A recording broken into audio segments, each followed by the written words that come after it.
प्रधानमंत्री जी बेरोजगारी दूर करने का दिवस कब मनाएंगे? महामारी दूर करने का दिवस कब मनाएंगे? महंगाई दूर करने का दिवस कब मनाएंगे? भुखमरी दूर करने का दिवस कब मनाएंगे? ये देश की जनता जानना चाहती है। कोरोना काल में भी थाली थाली खूब पिटवा दी थी। इसके बाद लाशों के अंबार, लाशों के ढेर गंगा माँ के गोद में बिखरे पड़े थे। न मिलने का समय देना ये बता रहा है कि आपकी वहाँ क्या हैसियत रह गई है।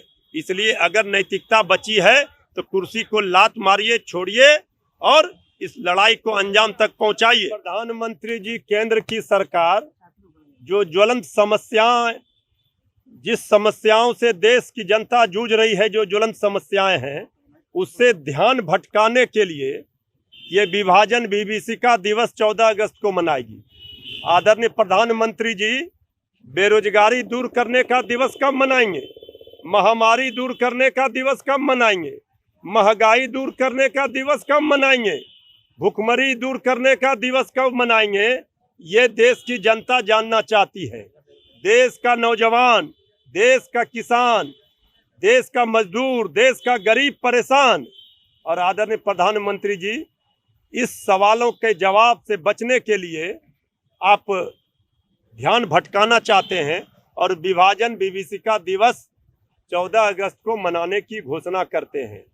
विभाजन विभीषिका का टीस दर्द सबको है, लेकिन आदरणीय प्रधानमंत्री जी, जिसके पेट में भूख लगी है, भूख की आग है, उसके थाली खाली है गरीबों के, उसका क्या जवाब है? नौजवान बेरोजगारी की मार से परेशान है, किसान 9 महीने से ज्यादा सड़कों पर है, उस पर क्या कहेंगे? उस पर भी मुंह खोलिए। उस पर कब दिवस मनाएंगे ये भी बोलिए। कोरोना काल में भी थाली थाली खूब पिटवा दी थी। इसके बाद लाशों के अंबार, लाशों के ढेर गंगा माँ के गोद में बिखरे पड़े थे। लोगों को दवाइयाँ नहीं मिल रही थी, अस्पतालों में बेड नहीं मिल रहे थे, ऑक्सीजन एम्बुलेंस नहीं मिल रहे थे। वो भी मंजर देखा है लोगों ने। और आज आप हर ज्वलंत समस्या जब आती है जिससे सरकार घिरती है, उससे ध्यान भटकाने के लिए आदरणीय प्रधानमंत्री जी इसी तरह की बात करते हैं। तेजस्वी यादव जी कहते हैं कि अगर मोदी जी जातीय जनगणना के मुद्दे पर अगर बात नहीं मानते हैं तो वो लगातार कर्नाटक मॉडल की बात करते हैं कि बिहार सरकार अपने खर्चे पर इसको करवा सकती है। क्या कहते हैं? ठीक ही ना कह रहे हैं। उन्होंने तो ज्ञापन में भी आदरणीय मुख्यमंत्री जी से अनुरोध किया है और ये सुझाव दिया है कि अगर आपकी बात का कोई तवज्जो नहीं मिलता है तो आप कर्नाटक सरकार की तर्ज पर बिहार में भी कराइए।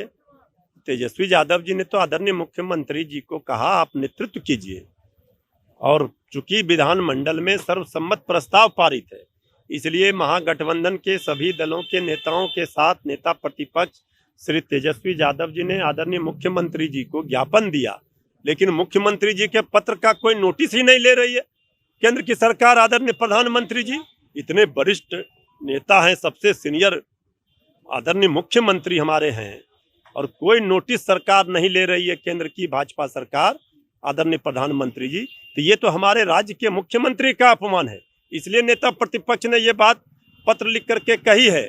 और अगर थोड़ी सी भी नैतिकता बची है तो आदरणीय मुख्यमंत्री जी, आप केंद्र में भी सहयोगी हैं, सत्ता के भागीदार हैं, बिहार में भी हैं बीजेपी के साथ, और आपका ये हाल है सबसे मजबूत अभी एनडीए के सहयोगी भाजपा के जेडीयू है, और आपका कोई तवज्जो नोटिस नहीं लेना, पत्र का न मिलने का समय देना, ये बता रहा है कि आपकी वहाँ क्या हैसियत रह गई है।